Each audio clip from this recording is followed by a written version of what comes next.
Tu vois, notre problème à nous, c'est qu'on passe sa vie à perdre du temps. Tu passes tes journées, tu fais quoi? Tu perds du temps. Tu lis des livres. T'as 70 ans, tu t'aperçois, 50 ans que tu fais ça. Tu perds ton temps, tu lis des livres. Je veux faire un atelier d'écriture, je relis Un début dans la vie de Balzac. Ouais, parce que la même carriole sur le même chemin avec 5 personnes, tu la vois à 20 ans d'écart. Il y a quelque chose parce que Balzac, c'est sa réponse. Qu'est-ce que ça va changer le train et les locomotives? Alors tu pars sur Balzac, je me souviens que Un début dans la vie, ça avait été édité autrefois chez POL quand on faisait la collection, avec une préface de Michon. Michon avait écrit ce texte qui s'appelle « Le temps est un grand maigre ». C'était sa préface au Un début dans la vie de Balzac pour la collection de POL. C'était pas mal payé, remarque. Gratitude à POL. Alors je reprends ce texte de Michon, 3 auteurs. Balzac, le temps est un grand maigre, il parle de la grosse. Et puis tu lui dis ça, tu dis, fichu Michon, fichu Michon. Et puis je tombe là, on me dit qu'il s'aimait beaucoup. On me dit aussi, il parle de Balzac et Nerval. Il cherche des traces de rencontres de Balzac et Nerval. On me dit aussi qu'il s'aimait beaucoup. On me dit aussi que Nerval et Baudelaire allèrent dîner ensemble chez Balzac, rue Rainoir, en 1841. Je pourrais les voir monter vers Passy. Les deux fragiles. Ça, c'est Michon, ce fichu Michon. Diversement fragiles, fichu Michon. Mais ces 3 ensemble, Balzac, Nerval, Baudelaire, c'est trop. Cette pléthore mythologique est rigide comme un musée Grévin. Fichu Michon. Alors là, moi je pars à la recherche, j'essaye de croiser. Je prends la bio de Balzac par Roger Pierrot, je prends ma bio de Nerval par Pichois, je reviens à la bio de Baudelaire par Pichois. Qu'est-ce que c'est ce truc où en 1841, Nerval et Baudelaire seraient allés manger rue Rainoir chez Balzac? J'ai rien trouvé.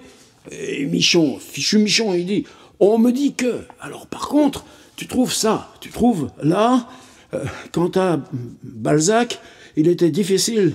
Quant à Baudelaire, oui, ça le fascinait, Balzac.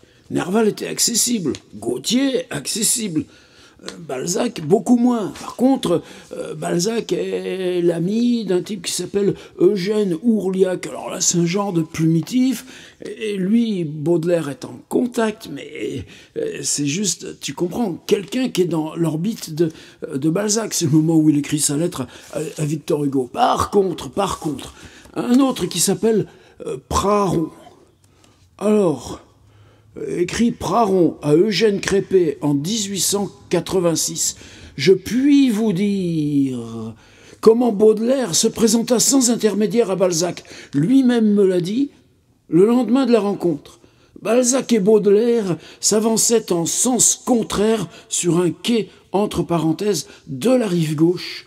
Baudelaire s'arrêta devant Balzac et se mit à rire comme s'il le connaissait depuis... C'est écrit petit.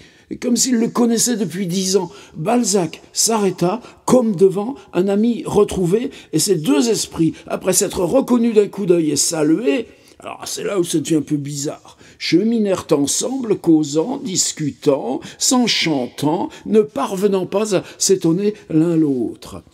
Soyons aussi prudents que les Praron, précise Claude Pichois, et même peut-être faut-il l'être plus que lui. Cette conjonction a pu s'opérer avant comme après le voyage, elle a même pu être imaginée par Baudelaire. Bah ouais, on connaît l'oiseau. Et là, en reprenant le Michon, je découvre que justement, ce passage, lui aussi, il se l'est chopé, il en parle, hein.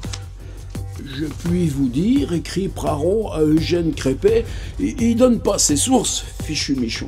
Et il a recopié ça comme moi, là, dans Pichois.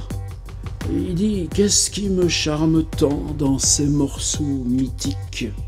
L'entrée de plein pied dans les appartements privés, le peu de réel qui s'y cache quand même, ici le quai de la rive gauche, et vraisemblablement le rire de Baudelaire, qui me semble bien dans sa façon, sa pose, son petit cinéma spécifique. Ah, tu vois, Michon, le premier à avoir parlé de Baudelaire et du cinéma. On perd notre temps, une journée entière, toute une vie. On fait que ça. Puis finalement, est-ce que tu regrettes? Bah non. Ben non. Forcément.